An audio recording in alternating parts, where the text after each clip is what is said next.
Okay, what's going on, everybody? My name is Mangg.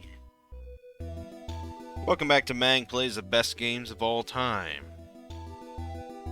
Last time we looked at Myst, I believe. So we're a little over halfway through 1993 on the list. I skipped over another game. It's a game that I've played quite a bit throughout my life, and that's NBA Jam. Originally released for the arcade, I know it best on Super Nintendo. And yeah, unlike what I've said before about sports games and stuff, NBA Jam is one of like two that I actually have spent some time with, the other being NFL Blitz. And both of them are very, arcadey kind of exaggerated, somewhat unrealistic kind of stuff. So NBA Jam we actually owned when I was younger on the Super Nintendo. Until I played against my brother at some point, and I whooped his ass. And he got so angry with the game that he yanked it out of the Super Nintendo and chucked it across the room into a wall, and it smashed. And then that was it for NBA Jam.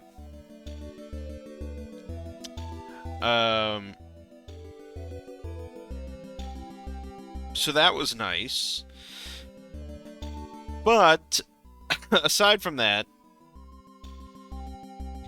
when I was around when I was around 18, I put together my own arcade cabinet.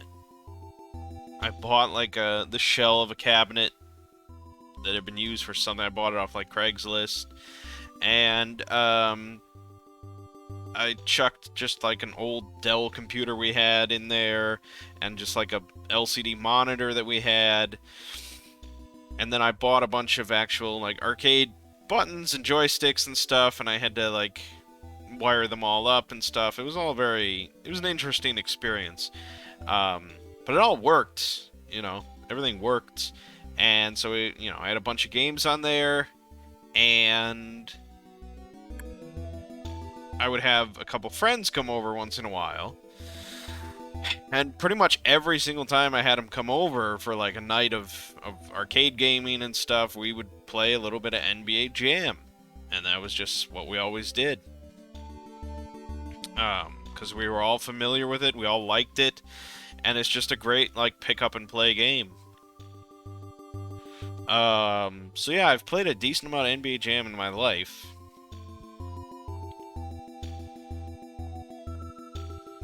And yeah, I probably would say it's one of the best games of all time. It's not something that I'm really just going to sit here and play on my own at any point, but pretty much anyone my age is likely to be familiar with it in some capacity. And even if you don't really like basketball, you don't really like sport, anything like that, it's just a good, fun thing to pick up and play without worrying too much about, like, realism or rules or, like, a proper team or anything. I mean, it's 4 people on the court at once, It's very simplistic, but it's just fun, and it's exciting stuff. There's a lot of shit talking that goes on. So yeah, for being a sports games, it can appeal to non-sports fan like that, and has just that timeless kind of pick up and play thing. I probably would say one of the best games of all time. Okay, moving on. Let us talk about this game on your screen. Phantasy Star 4, The End of the Millennium. I had never played a Phantasy Star game before. As I've said, I wasn't into Sega or anything like that. Didn't have a Genesis. Didn't know anyone with a Genesis, blah, blah, blah. So this all completely missed me by.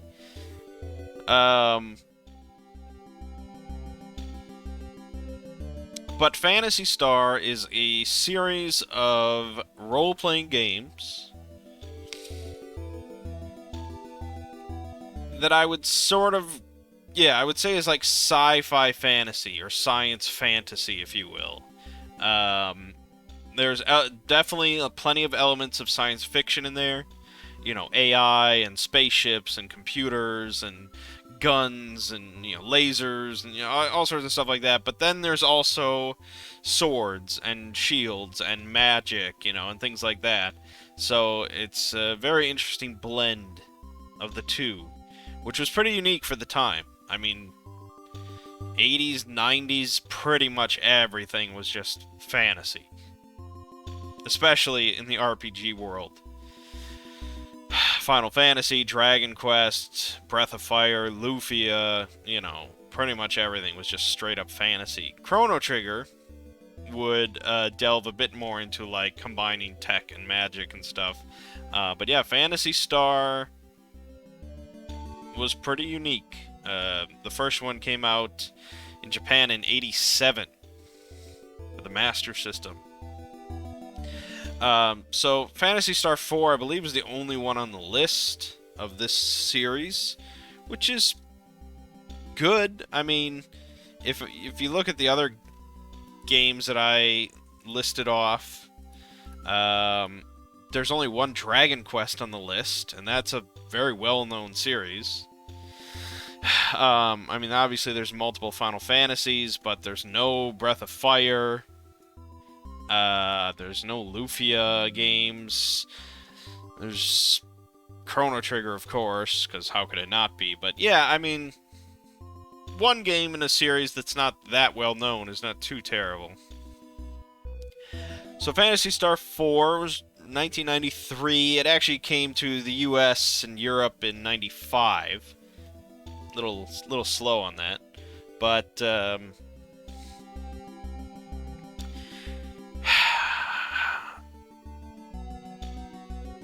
I mean, let's go over the good aspects first, I guess. The main good aspect, I would say, is the setting. Like I said, very unique setting. This is the starting planet, Moldavia or something like that, but you get a spaceship. And throughout the course of the game, you're actually going to different planets and different, like, sort of just like space facilities. So like Desolus here. We actually look at this. Look at this. Look at that. I mean, for 93, pretty cool stuff. And look at this. I mean, and this is, I'm gonna get to sort of the next good aspects. Possibly. I'd like to show it, but I don't know if I'm going to be able to do that. So here's another planet you go to that's like a snow ice planet. And, you know, you do a bunch of stuff there. And so, yeah, going to multiple planets in an RPG. Very unique stuff for this time period. Additionally, like, you get vehicles, like ground vehicles, you actually can use and go around, and they allow for somewhat different, like, traversal methods.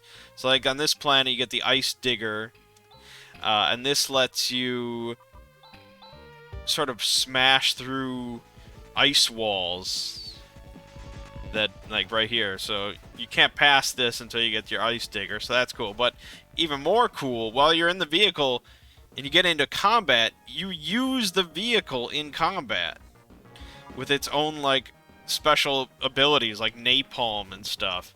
And you get this different UI. It's really cool. Almost, I don't know if I can't really think of another example of an RPG of this era where you get a vehicle that actually you can use in combat. So that's cool. So yeah, that's the main good elements. The other good elements are sort of the, I don't know what you would call them. It's just the way that the story is kind of presented. Um, during like the story cutscenes, basically, like where there's actual dialogue and things like that. Yeah, let me try and just progress. I've been going through this game. I should say I'm about like 8 hours or so through the game. 8 hours considering I've done a bunch of grinding and stuff, but it's about the halfway point from what I saw. So there's about the halfway point through the game. So I need to go to Zosa. No, that's not this. You get a teleport. Yeah, there you go. I need to go to Zosa and then southeast of Zosa. There's some elements of the bad that we're going to get to that you might be seeing.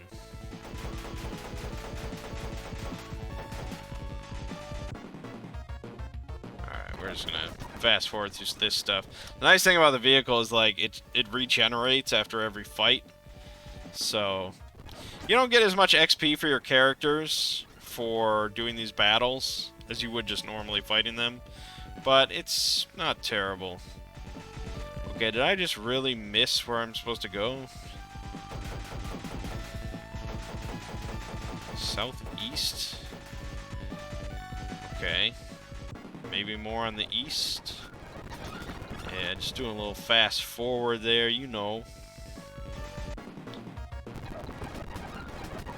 Actually, I might actually lose here if I don't napalm it up.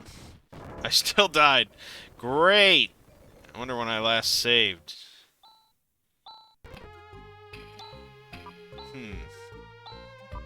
I can't really tell.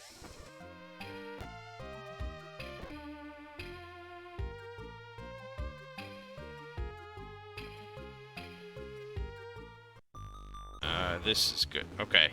Oh, okay. I thought they would show it. They might show it after this. During, like, the story dialogue sections.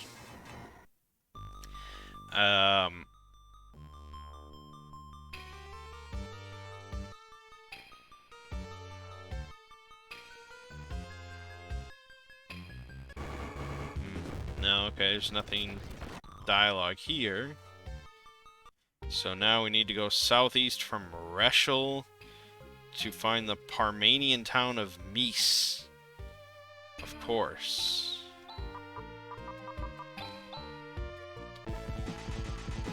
Oh, here. So we're not going to get a dialogue thing here, almost certainly.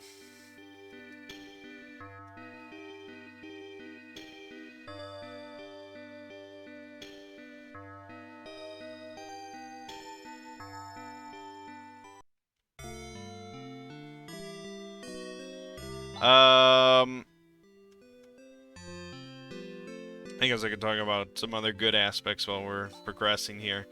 So, another good aspect is the actual combat graphics, the animations, and the actual sprite work for enemies and things like that. It's pretty impressive.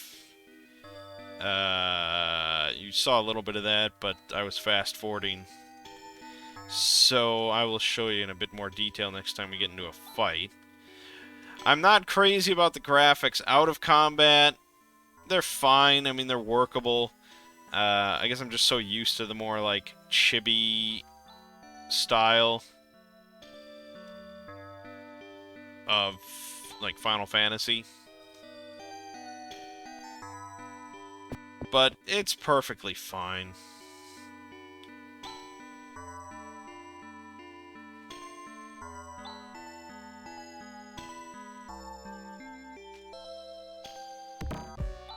Oh, shit. We might actually get... No? Okay. They don't do it all the time. It's got to be for the big, epic stuff.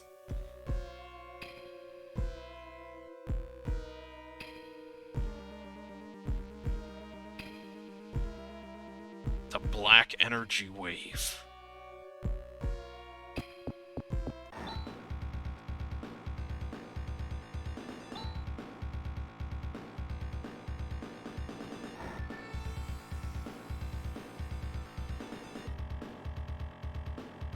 Alright. Hoping we get one when we, like, find this girl.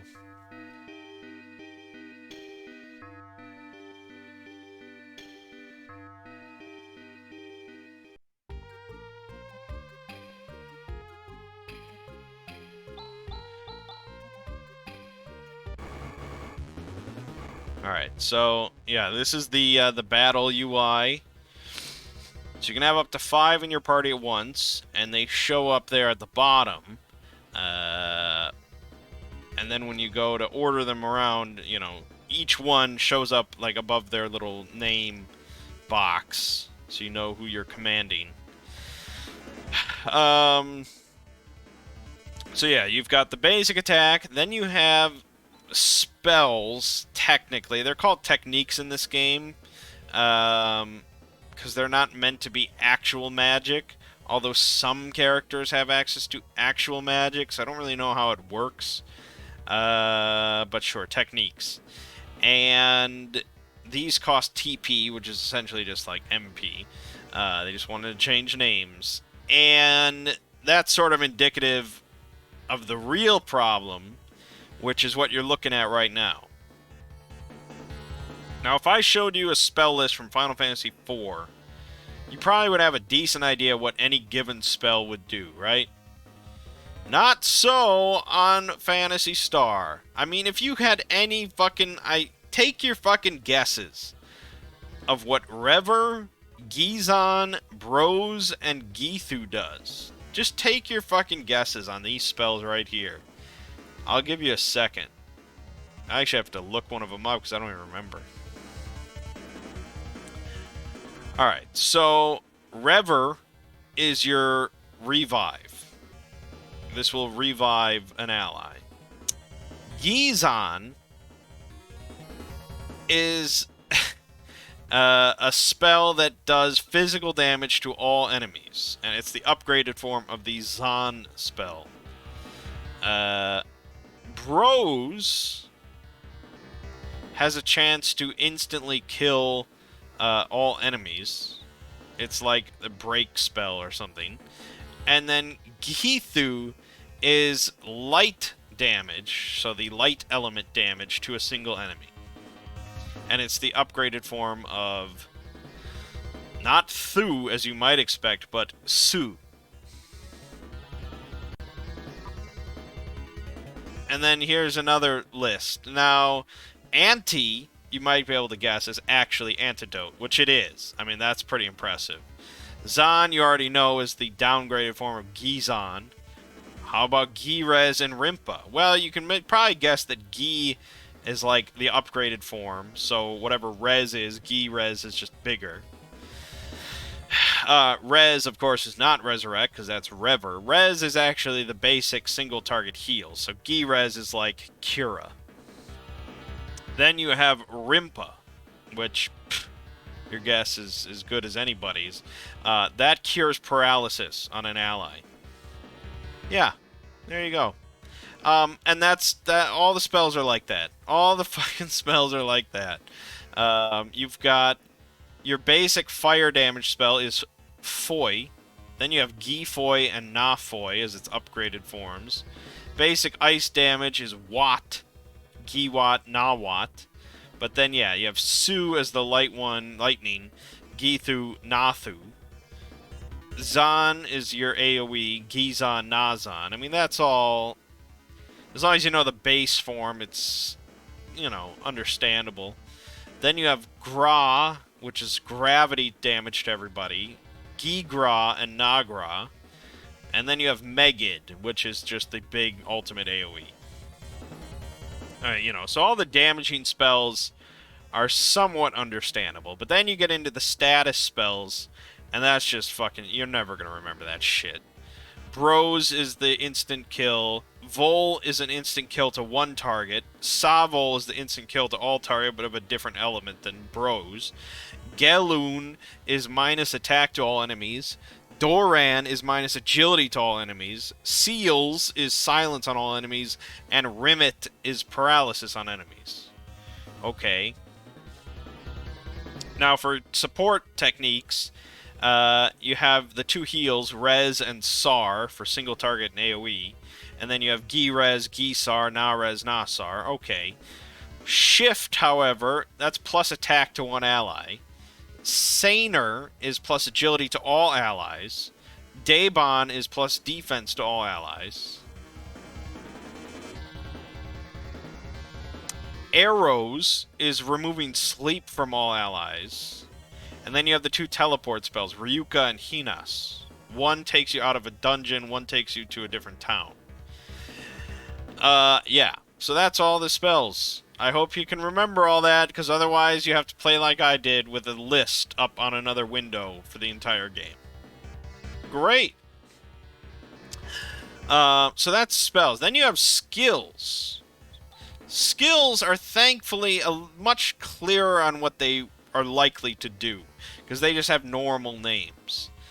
So, somewhat. I mean, like Earth, you might guess, just casts like Earth magic, and does Earth damage. Not really, because it actually does psionic damage to a single target with a chance to paralyze. But okay. Crosscut, it's a big weapon hit to a single target. That's simple. Air Slash, big weapon hit to all enemies. That's easy. Ray Blade, again, it's single, damage to one enemy. So that's all good. So we can just do Air Slash. Then we have Rika. So she's got Disrupt, Eliminate, Double Slash, and Illusion. Again, it's clearer. It's better. Illusion basically lowers all your enemies' agility. Double Slash attacks twice, pretty much. Eliminate is a chance for an instant kill. And Disrupt just does damage to all enemies. Okay. But then you've got Rune. Now, his stuff is actual, like, magic, so it has weird fucking names again. So, Flaily does fire damage to a single target. Hune does physical damage to all enemies. DM does bio damage to one target with a chance to insta-kill them. And Tandle does electric damage to all enemies. Okay, great. You can remember some of that. Ren is an android, which means that he can't actually be healed by any sort of normal technique. The only way he can heal is by using repair kits or using his recover ability on himself. But then his other stuff, he's got Flare, Spark, and Barrier. You can probably guess all that. So the skills are better, but the skills is how the whole game should be, Like, everything should be easy to understand at a glance. It's ridiculous.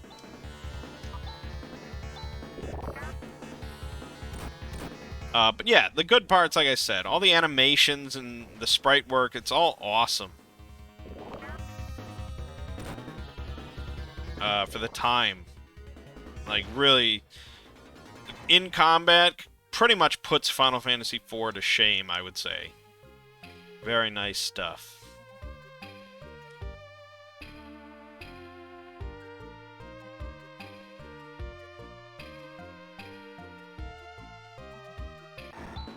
Oh, there you go. Okay, good. So, yeah, during the big cutscene sort of things, they have these boxes that come up with artwork, and it's basically like watching, or like reading a manga or something like that, We got very little of it there. We might get more after this battle. So the other interesting thing about this game that I haven't really used almost at all is the macro system. So you can set up macros outside of combat, and you can have macros where each character does a different thing, different technique, and then you can just go in here and press one thing, and they all do that. I've used this a lot, but purely for, like, the basic start macro where they all just attack. So instead of pushing the button multiple times to have them each attack, you can just press this. So that's been pretty good. I assume these things are not that easy. Alright, we got them. Oh, they regenerated. Shit. Alright, well then go all out, I guess.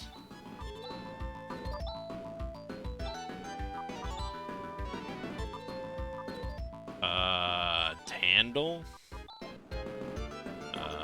Barrier? Just to show some different animations, different attacks. Oh, nice. Shit. There you go, barrier. Yeah, but I mean, in general, that's my kind of problem with the issues. Like, the problem with the whole naming thing is they just went too far in of, like, immersion and setting the tone and, you know. It's like, oh, it's alien sci-fi technique stuff. Let's give it all weird names.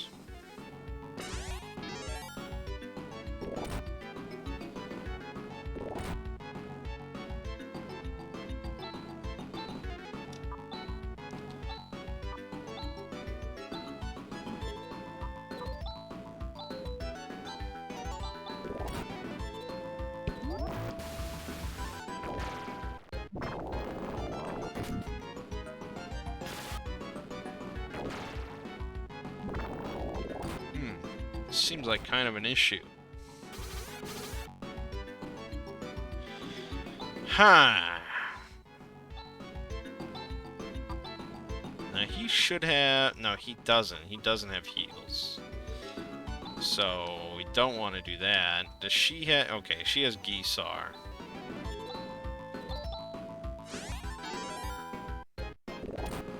Yeah, so you'll notice that doesn't heal the android, like I said. Okay, am I missing something here?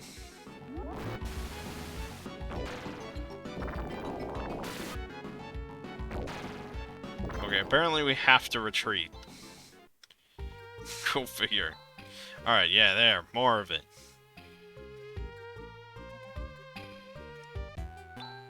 Oh, yeah, there you go.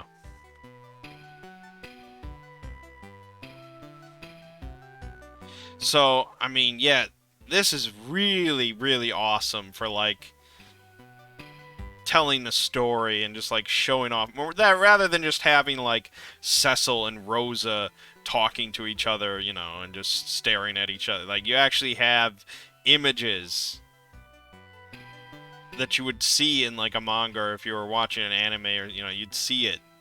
So it's really cool. Facial expressions, and it's great.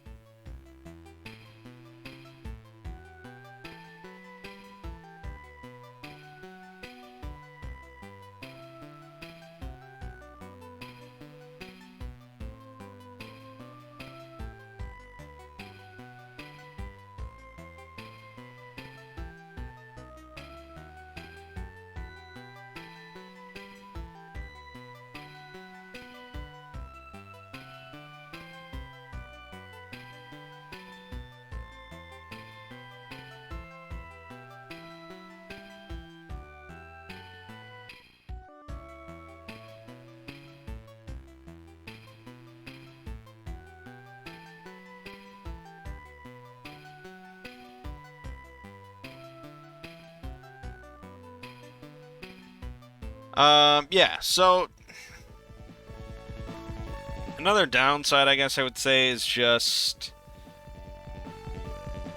the actual gameplay itself. It's, you know, the old school kind of RPG thing of every character. Well, not that. I mean, I guess Final Fantasy's flip-flopped all over the place, but it's like old school Dragon Quest and stuff where every character has their own just list of spells, techniques, skills, whatever that they learn. And, you know, at level 9 they learn this, at level 12 they learn this, at level 14 they learn this, you know, and that's it. And then you have equipment, but it's basically just like, okay, I have a silver sword, and then I progress to this next town, and they sell laser swords, so I buy the laser sword. And then I get to this town, and they sell plasma swords, so I buy the plasma. You know, it's just, that's how it is. So there's really no customization or anything like that playing through the game. And Yeah, I mean the actual boss battles, using all your techniques and everything you have, it's somewhat interesting, but it's like you know what the best abilities you have are, like the most damaging stuff. So you just buff up, slam on that, done. You know, there's never really been that many. At least halfway through the game, there hasn't been anything like really tricky. Like, oh, this boss, I can't do that. I gotta improvise. There's nothing like that so far. Um, so I think it's a game that does better with like the actual story, characters,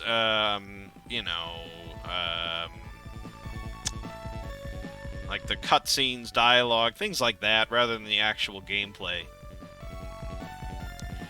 So, in summary, I would say it's a good game, definitely. I could see it being said to be a great game.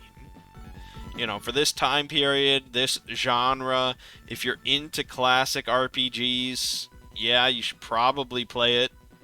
Because it does do some very cool things, especially if you like classic RPGs for like the story and stuff, and talking to different residents of towns and discovering things, stuff like that. Like, yeah, absolutely. One of the best games of all time, though? Oh, boy. That's a bit much. That's where you kind of lose me. It's potentially better than Final Fantasy IV. I could see arguments being made.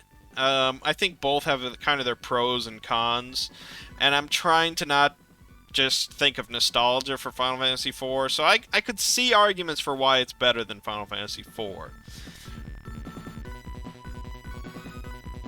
But it's certainly not better than Final Fantasy V, and I'm sad that 5 is not on the list. Now, part of that is because these are all, like, American-made lists, and 5 wasn't released originally in America. But anyways, but the thing is, like, I love 5 a lot because of the gameplay, because of the customization and all that sort of stuff. The story of 5 and I mean, it's weak-ass shit. I know that. I don't care. But people like RPGs for different reasons.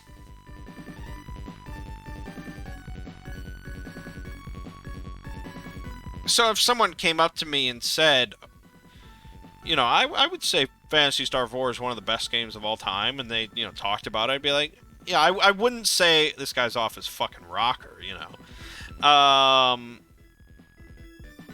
I think in the general sense, comparatively, to all the other RPGs released during the 90s, it's rough. Final Fantasy V, Final Fantasy VI, Chrono Trigger, I would even say Breath of Fire 2. I'm sure there were PC RPGs I'm not quite thinking of. A lot of stuff, I guess, later 90s. But, yeah, I don't know. Like I said, it's good. And I think if you like this kind of stuff, definitely check it out. But I'm hesitant to actually play through to the end, because I feel like I've experienced the gameplay a good amount. And, yeah, it's definitely similar to 4, in that you get this kind of rotating roster of characters. Actually, it's quite a few characters.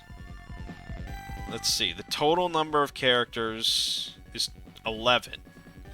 But you're constantly, like, rotating them in and out, so that you have, like, 4 or 5 at all times. And so some characters will just join for a little while, then go away, and then come back, and blah, blah, blah. So it's kind of like 4 in that sense. But, all the characters have preset abilities. They learn at preset levels. So there's no real surprises or anything when it comes to that. So it's very similar to 4. And I don't feel an urge to replay through 4 that often because of that aspect. So it's just not really my... exact cup of tea when it comes to an old school RPG.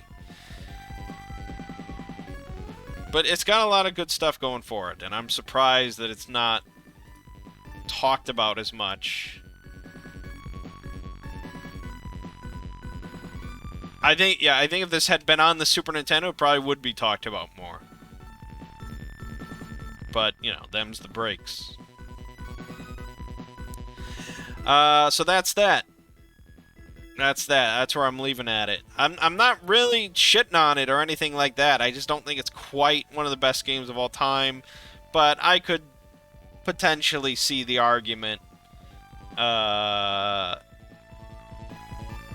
If you're really a big fan of these kinds of old school turn-based RPGs, which you'd think that I am, but I need a bit more gameplay customization than that. Remember, I said Final Fantasy IV was not one of the best games of all time for pretty much similar reasons.